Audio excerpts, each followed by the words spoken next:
Capítulo 21.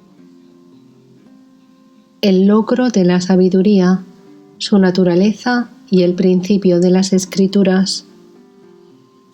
Tras oír todo esto de labios de Dattatreya, Parashurama se sintió ya libre de las redes de la ignorancia. Le saludó y lo reconoció una vez más, y le preguntó con gran devoción: Señor, dime, por favor, ¿cómo puede alcanzarse la sabiduría? Quisiera que me dijeras qué es lo más esencial. También quisiera conocer las características de los sabios para que pueda reconocerlos y conocer también sus estados, tanto con cuerpo como sin él. ¿Cómo logran permanecer activos pero inafectados? Ten la gentileza de contármelo. El hijo de Atri contestó complacido: Escucha, Rama, pues te voy a hablar del secreto para la consecución. De todos los requisitos para la sabiduría, la gracia divina es el más importante. Aquel que se rinde enteramente a la diosa conseguirá pronto la sabiduría. Rama, este es el mejor de todos los métodos. Este método no necesita otros auxiliares que refuercen su eficiencia, como ocurre con las otras formas de proceder. Y hay una razón para ello. La pura inteligencia que todo lo ilumina ha arrojado su propio velo de ignorancia sobre todo. Su auténtica naturaleza solo se muestra tras apartar este velo con la discriminación.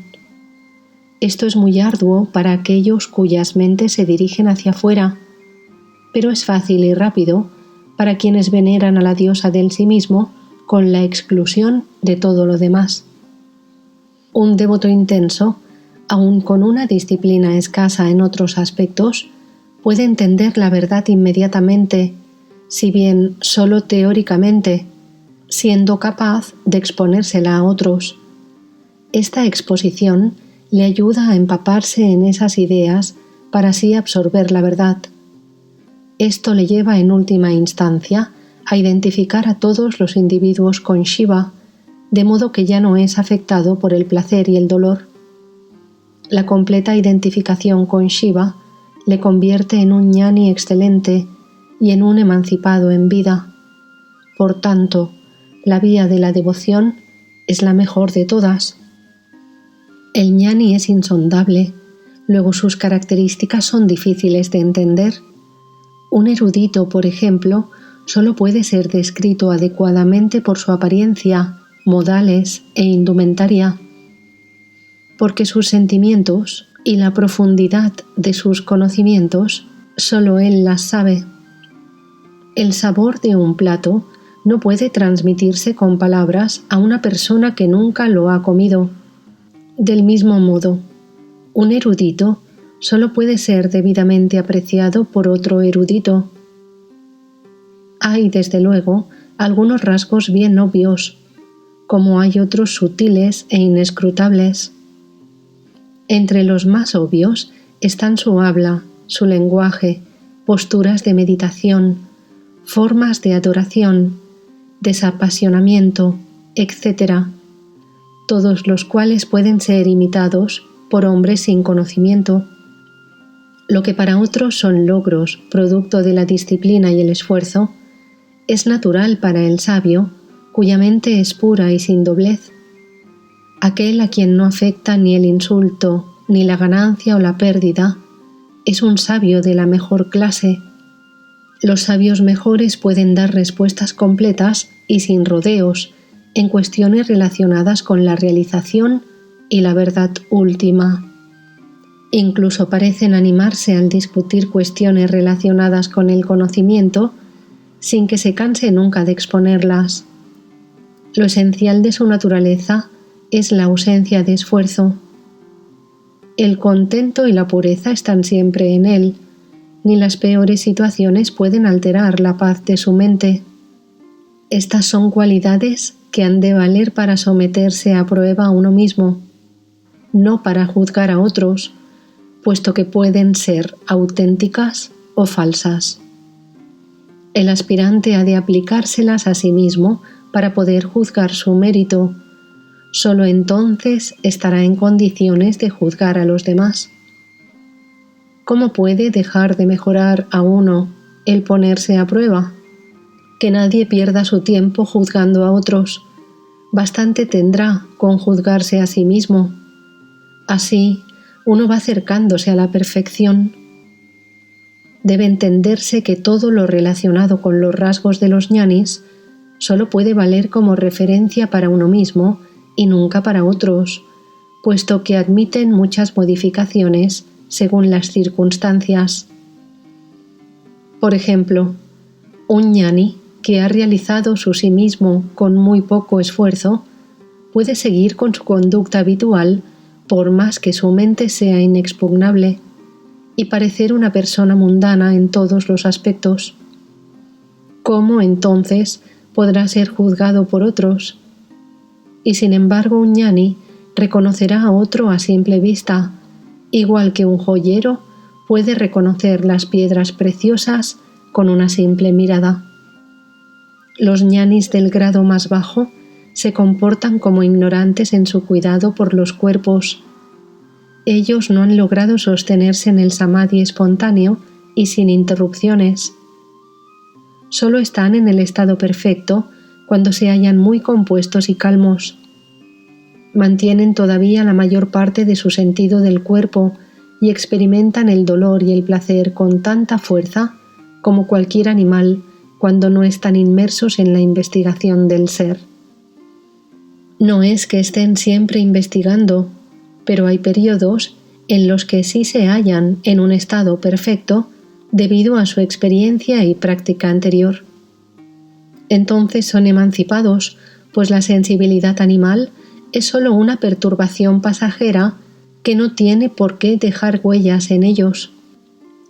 Las perturbaciones que experimentan pueden compararse al esqueleto de un vestido chamuscado, que aunque retiene todavía la antigua forma, ya no sirve para nada. Los periodos de realización tienen un efecto perdurable en ellos, y el mundo ya no puede cautivarlos como antes.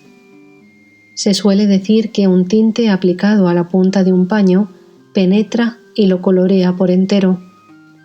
Los ñanis con un grado medio de consecución nunca se engañan con respecto a sus cuerpos. El engaño es la falsa identificación del yo con el cuerpo, y ésta nunca tiene lugar entre los ñanis más avanzados. La identificación del ser con el cuerpo es apego al cuerpo, pero los ñanis intermedios nunca lo padecen. Sus mentes han muerto en todo lo esencial debido a la práctica de una prolongada disciplina.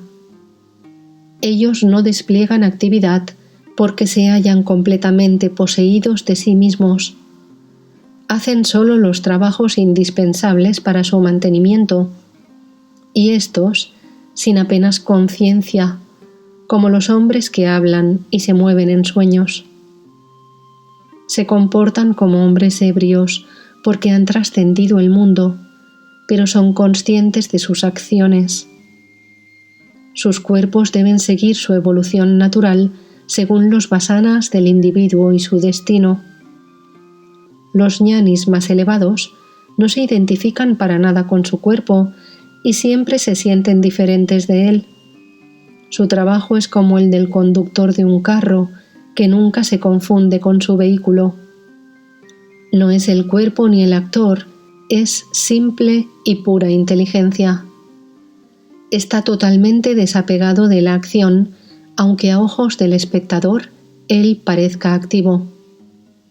Se desempeña en su lugar como quien hace su papel en un drama y juega con el mundo como un padre lo hace con sus pequeños. De los 2 grados más elevados de ñanis, unos permanecen firmes gracias a su práctica sostenida y su control de la mente, mientras que otros lo hacen gracias a la fuerza de su discriminación e investigación. La diferencia reside en los méritos de sus respectivos intelectos. Te contaré una historia al respecto. Hubo antiguamente un rey de nombre Ratnangada que reinó sobre la ciudad de Amrita a orillas del Vipasa. Tenía 2 hijos llamados Rukmangada y Hemangada, muy sabios y queridos por él. Rukmangada estaba muy versado en las escrituras y Hemangada era un ñani consumado. Una vez, los 2 encabezaron una batida de caza que se adentró en el corazón de la selva con una numerosa comitiva. Dieron cuenta de muchos ciervos, búfalos, tigres y otros animales. Ya exhaustos, descansaron al lado de una fuente. Varias personas informaron a Rukmangada de que había en las proximidades un Brahmaraksha muy instruido que tenía la costumbre de desafiar el debate a los eruditos para derrotarlos y comérselos. Como a Rukmangada le encantaban las discusiones de este tipo, acudió con su hermano en busca del demonio y entraron en debate. Pero fue pronto derrotado y el devorador de hombres lo apresó y se dispuso a comérselo. Hemangada pudo detener por un momento al demonio. «No te lo comas todavía, Brahmaraksha. Soy su hermano pequeño. Derrótame también a mí en debate para que puedas comernos a los 2. El Brahman come hombres repuso: «He estado mucho tiempo sin comer. Déjame acabar primero con esta presa tan largo tiempo esperada y luego te derrotaré a ti para tener un buen postre. Sin duda parecéis apetitosos. Antiguamente solía capturar al primero que pasaba cerca y me lo comía sin más. Pero Devbharata, un discípulo de Vashista, vino una vez por aquí y me arrojó esta maldición: que arda tu boca si intentas comerte a otro hombre». Yo le supliqué humildemente, y puesto que toda maldición es irrevocable, condescendió a matizarla de este modo: «Podrás comerte a aquellos que derrotes en debate». Desde entonces me he ceñido con el mayor cuidado a sus palabras, pero ya he esperado mucho para comerme esta deseada presa. Hablaré contigo después de terminar con ella. Iba ya a comérsela, pero Hemangada intercedió de nuevo con estas palabras: «Oh Brahmaraksha, te pido una vez más que aceptes mi propuesta. Dime si renunciarías a mi hermano si encontramos otra comida para ti. Así, si lo permites, te compensaré la pérdida de mi hermano». Pero el devorador de hombres no quería saber nada del asunto. «Escúchame, rey, no hay compensación posible. ¿Hay alguien que suelte su comida cuando ya está a punto de engullirla? Sin embargo, te diré el voto que he hecho. Mi mente está atormentada y llena de preguntas. Si puedes responderlas a mi satisfacción, yo liberaré a tu hermano». Hemangada pidió al demonio que formulara sus preguntas, y éstas se sucedieron intercaladas con sus respuestas. ¿Qué es más vasto que el espacio y más sutil que lo más sutil? ¿Cuál es su naturaleza? ¿Dónde reside? Contéstame a esto, príncipe. Escucha, espíritu, la inteligencia pura es más vasta que el espacio y más sutil que lo más sutil. Su naturaleza es brillar y existe como en sí mismo. ¿Cómo puede ser más vasto que el espacio siendo algo simple? ¿Y cómo puede ser más sutil que lo más sutil? ¿Qué es eso que brilla? Dímelo, príncipe. La inteligencia es la causa material de todo, y es por tanto extensa a la vez que simple, y siendo absolutamente impalpable, se entiende que sea más que sutil. Brilla porque la conciencia es luz, que no es otra cosa que el sí mismo. ¿Dónde y cómo ha de realizarse esta inteligencia ¿Y qué efecto tendrá? La envoltura del intelecto es lo que hay que sondear para su realización. La búsqueda totalmente concentrada termina por revelar su existencia. El efecto de tal realización es que uno ya no nace de nuevo. ¿Cuál es esa envoltura? ¿Y en qué consiste la concentración de la mente? ¿Y qué es el nacimiento? La envoltura intelectual es el velo que oculta a la pura inteligencia. Por sí misma es inerte. La concentración perfecta es morar en el sí mismo. El nacimiento es la errónea identificación del sí mismo con el cuerpo. ¿Por qué no se realiza la inteligencia pura si está siempre brillando? ¿Por qué medios puede ser comprendida? ¿Y por qué hay nacimiento en absoluto? La ignorancia es la única causa para no comprender la pura inteligencia. El sí mismo es lo único que realiza al sí mismo. No hay ayuda externa posible. Hay nacimientos debido al sentido de la acción. ¿Qué es esa ignorancia de la que hablas? ¿Y qué es el sí mismo? ¿Y de quién es el sentido de la acción? La ignorancia es sentirse separado de la conciencia y la identificación ilusoria con lo que no es el sí mismo. En cuanto al sí mismo, solo a ti mismo puedes hacerte correctamente la pregunta. La raíz del sentido de la acción es el ego o pensamiento yo. ¿Cómo se destruye la ignorancia? ¿Cómo adquirir los medios necesarios? ¿Y qué nos lleva a conseguir los medios oportunos? La investigación corta la ignorancia de raíz. La ausencia de pasión desarrolla la actitud correcta para la investigación. El disgusto por los placeres mundanos acaba con la pasión por ellos. ¿Qué es investigación? ¿Y el desapasionamiento? ¿Y el disgusto por los placeres? La investigación es el análisis dentro de uno mismo que discrimina el sí mismo de lo que no es el sí mismo, y solo un fuerte y sincero deseo de comprender el sí mismo la estimula.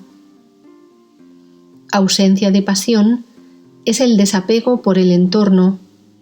El desapasionamiento resulta de contemplar la miseria que conlleva siempre el apego.